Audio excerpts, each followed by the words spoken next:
ఓం శ్రీకృష్ణాయ నమః. చైతన్య మహాభారతము మొదటి పర్వము ఆది పర్వము నుంచి కచదేవయాని వృత్తాంతము. పూర్వము దేవదానవ సంగ్రామము తరచుగా జరుగుతూ ఉండేది. దేవతలకు బృహస్పతి పురోహితుడు కాగా దానవులకు శుక్రాచార్యుడు ఉండేవాడు. శుక్రాచార్యునికి మృత సంజీవిని విద్య తెలుసు. అందువలన దానవులలో చనిపోయిన వారిని తిరిగి బ్రతికించేవాడు. బృహస్పతికి సంజీవిని విద్య తెలియదు కనుక దేవతల కన్నా దానవులదే పైచేయిగా ఉండేది. బృహస్పతి కుమారులలో కచుడు అనేవాడు జ్యేష్ఠుడు. ఒకనాడు దేవతలు కచుని సమీపించి, కచుడా, మేము మీ సేవకులము, మీరు మా హితులు, పురోహితులు, మా ఆపదను తొలగించగల సమర్థులు.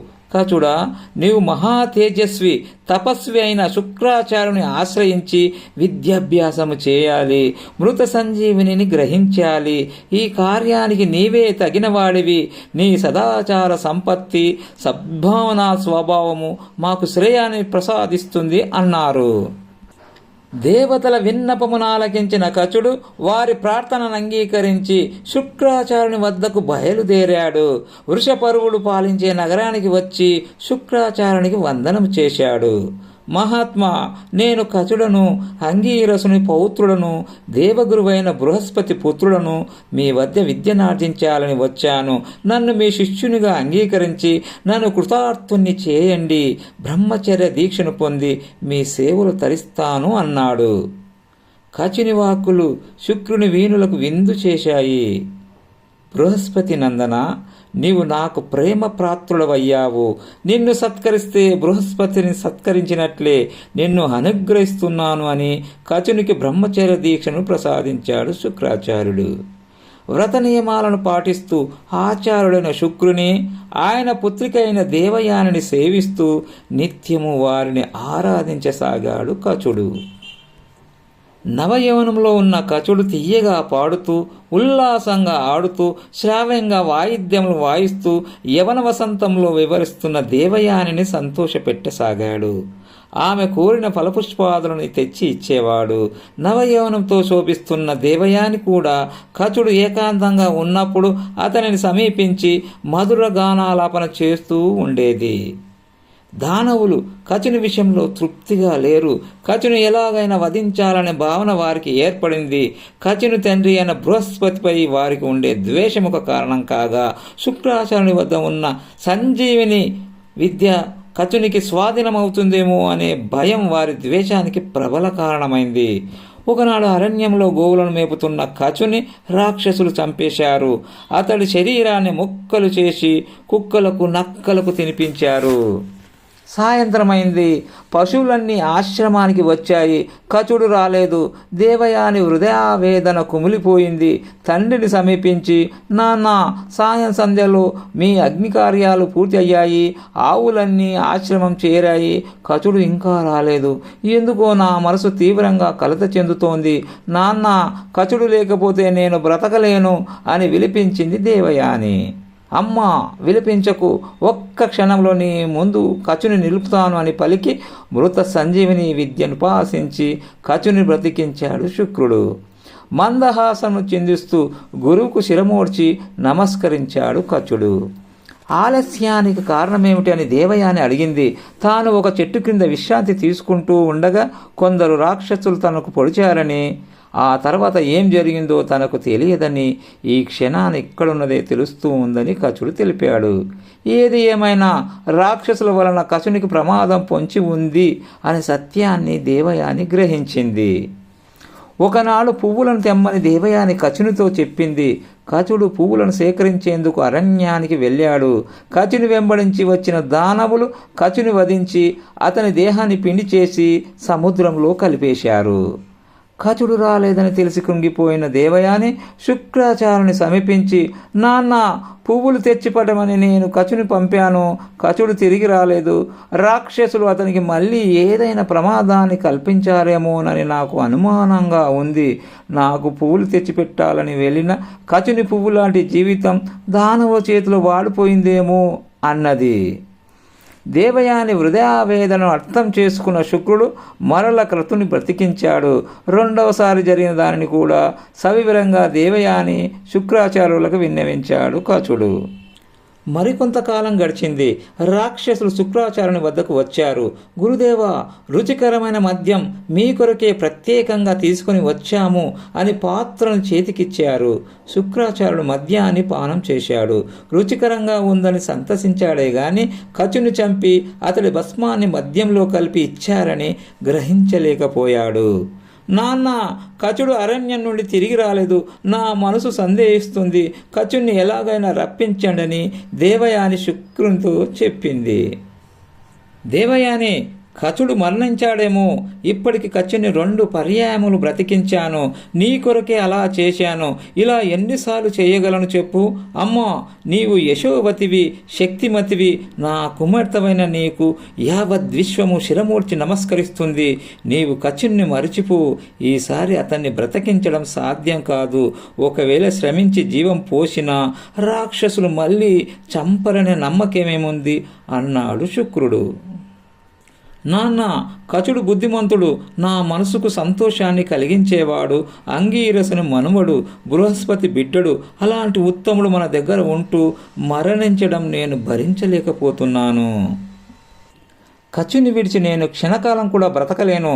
నా అడుగులు అతని అడుగుల్ని వెతుక్కుంటూ పోతాయి అని దేవయాని రోధించింది. ఆమె దుఃఖాన్ని చూచి శుక్రుని హృదయం ద్రవించింది. మృత సంజీవిని విద్యను ఉపాసించాడు. మంత్రపూర్వకంగా కచుని ఆహ్వానించాడు. శుక్రాచార్యుని ఉదరంలో ఉన్న కచుడు, గురుదేవా, నన్ను కాపాడండి. తండ్రి బిడ్డను అనుగ్రహించినట్లు నాపై కరుణ చూపి రక్షించండి అన్నాడు.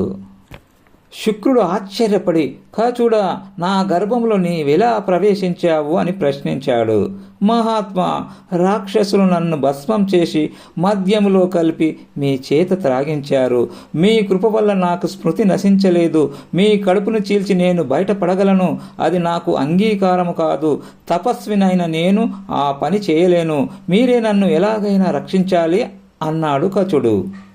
అమ్మా దేవయాని, చెప్పు, నీ అభిప్రాయం ఏమిటో చెప్పు. కచుడు మరణించి నా ఉదరంలో వస్తున్నాడు. నేను జీవించి నీ ముందు ఉన్నాను.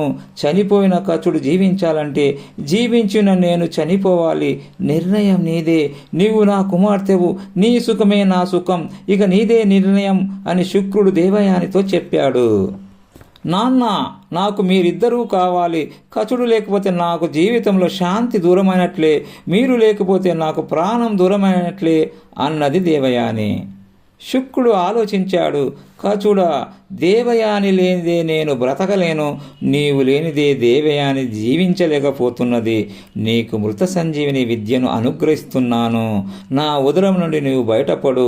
ఆ తర్వాత నేను ఉపదేశించిన విద్యతో మరణించిన నన్ను బ్రతికించు. నా విషయంలో పుత్ర సమానులవై కృతజ్ఞతతో ఉండు. ధర్మాన్ని వీడక అని చెప్పి మంత్రాన్ని ఉపదేశించాడు. గురువు వద్ద నుండి ఉపదేశాన్ని గ్రహించిన కచుడు మేఘమండలంను చీల్చుకొని చంద్రుడు వచ్చినట్లు శుక్రుని కుక్షి నుండి బయటపడ్డాడు. రాసిపోసిన వేదం వలెపడి ఉన్న శుక్రాచార్యుని మృత సంజీవిని విద్యతో బ్రతికించాడు. జనమే జయ మహారాజా. పునర్జీవితుడైన శుక్రాచార్యుడు మద్యపానము నీచమని గ్రహించాడు. మద్యపానం మహాపాపమని శాసనం చేశాడు. ఈ నియమాన్ని ఎవ్వరూ అతిక్రమించరాదని శాసించాడు. కచుని ప్రశంసించి ప్రాణహాని తలపెట్టిన రాక్షసులను నిందించాడు. కచుని బ్రహ్మచర్య దీక్ష పూర్తయింది. మృత సంజీవిని విద్య ప్రాప్తించింది. వచ్చిన కార్యం నెరవేరింది. తిరిగి సురలోకానికి బయలుదేరుతున్నాడు కచుడు. దేవయాని కచుని సమీపించింది. ఓ బృహస్పతి, మీ తాతగారు మా నాన్నకు ఎంతగా ఆదరణీయులో మీ నాన్నగారు నాకు అంతగా పూజనీయులు. ఈ విధంగా పరస్పర ఆదరాభిమానాలున్న మన మధ్య తెగని సంబంధం ఒకటి ఏర్పడితే బాగుంటుందని అభిప్రాయపడుతున్నాను. కచుడా, విద్యార్జన పట్ల నీకున్న శ్రద్ధ నన్నెంతగానో ఆకర్షించింది. నీ సదాచార జీవనము, భావనా పటిమ నన్నెంతగానో ముగ్ధురాలని చేశాయి. దీక్షా సమయంలో ఇక్కడ నువ్వు ఎన్నో గండాలను ఎదుర్కొన్నావు. అన్ని సమయాల్లోనూ నేను నీకు అండగా నిలిచాను. నీ కష్టాలు పంచుకున్నాను. ఇంతకాలం నిన్నే నా మనస్సులో ఉంచుకున్నాను. నీ దీక్ష సమాప్తమైంది. మృత సంజీవిని విద్యను కూడా గ్రహించావు. నీ కోరికలన్నీ నెరవేరాయి. నా ఒక్క కోరికను నీవు తీర్స్తావని ఆశపడుతున్నాను. కచుడా, నా మనస్సు పూర్తిగా నీ స్వాధీనమైంది. నీకిచ్చిన మనసును తిరిగి తీసుకోవడంలో నేను ఓడిపోయాను. నన్ను మనసారా అర్థం చేసుకో, నన్ను నీ అర్ధాంగిగా స్వీకరించు అన్నది దేవయాని. కచుడు ఒక్క క్షణం నిర్ఘాంతపోయాడు. గురుపుత్రి, నా గురువు, నీ తండ్రి అయిన శుక్రుడు నాకు ఎంత పూజ్యుడో నీవు అంతే. ఒక విధంగా చెప్పాలంటే నీవు అంతకన్నా ఎక్కువ. నీ సహకారమే లేనట్లయితే ఇక్కడ నేను ఏమయ్యేవాడినో. నీపై నాకెంతో గౌరవం ఉంది. అట్టి గౌరవానికి నీవు హర్రురాలివి కూడా. కానీ నేను నిన్ను ధర్మదృష్టితో చూశానే గాని ఏనాడు కామదృష్టితో చూడలేదు. నా విషయంలో ప్రసన్నురాలివికా. శుక్రుని గర్భం నుంచి నీవు వచ్చినట్లే నేను కూడా ఆ మహాత్ముని గర్భాన్ని చీల్చుకొని బయటపడ్డాను. అలా చూచినప్పుడు నీవు నా సోదరివి. నీ సహకారంతో నేను ఇంతకాలం హాయిగా జీవించాను. ఏనాడు నీవు నన్ను బాధ పెట్టలేదు, అసహించుకోలేదు. రోషాలు, ద్వేషాలు, కావేశాలు మన మధ్య ఎప్పుడూ తల ఎత్తలేదు. నేను దేవలోకానికి వెళ్తున్నాను. నీ ఆదరాభిమానాలు నేను మర్చిపోలేను. నా హృదయంలో ప్రియమైన సోదరిగా నీకొక ప్రత్యేక స్థానం ఉంది. దాన్ని అలాగే భద్రపరుచుకుంటాను. వెళ్లే ముందు నీ ఆశీర్వాదాలు ఆశిస్తున్నాను. నన్ను కృతార్థిని చెయ్యి. నీ స్మృతిలో నేను మెదిలితే చాలు. ఆచార్య శుక్ల వారిని కంటికి రెప్పలా చూసుకో అని పలికి శుక్రాచార్యుని సమీపించాడు కచుడు. ఆచార్యదేవా, ప్రణామం. ఆచార్యులైన మీరు నాకు పితృ సమానులు. నేను మిమ్మల్ని తండ్రిలాగే భావించాను. కానీ మీ గర్భం నుండి బయటపడిన నాకు మీరు తల్లి కూడా అయ్యారు. ఇంతకాలం తల్లిలాగా లాలించారు, తండ్రిలాగా పోషించారు, గురువులై విద్య నేర్పారు. మరణించిన నన్ను 3 సార్లు మీ ప్రేమామృతంతో బ్రతికించారు. మీరు చేసిన ఉపకారములు తీర్చుకునే శక్తి నాకు లేదు. నేను మా లోకానికి వెళ్తున్నాను. నన్ను మనసారా ఆశీర్వదించండి అని సాష్టాంగ నమస్కారం చేశాడు. శుక్రుడు ఎంతగానో సంతసించాడు. కచుడు సురలోకం చేరాడు. దేవహితార్థమై ఎన్నో కష్టాలను భరించి మృత సంజీవిని విద్యను గ్రహించి వచ్చిన కచునికి దేవతలందరూ స్వాగతం పలికారు. కచుని కీర్తి స్థిరంగా ఉంటుందని, యజ్ఞభాగాలలో కచునికి కూడా ప్రాతినిధ్యం ఉంటుందని శాసనాన్ని వినిపించారు.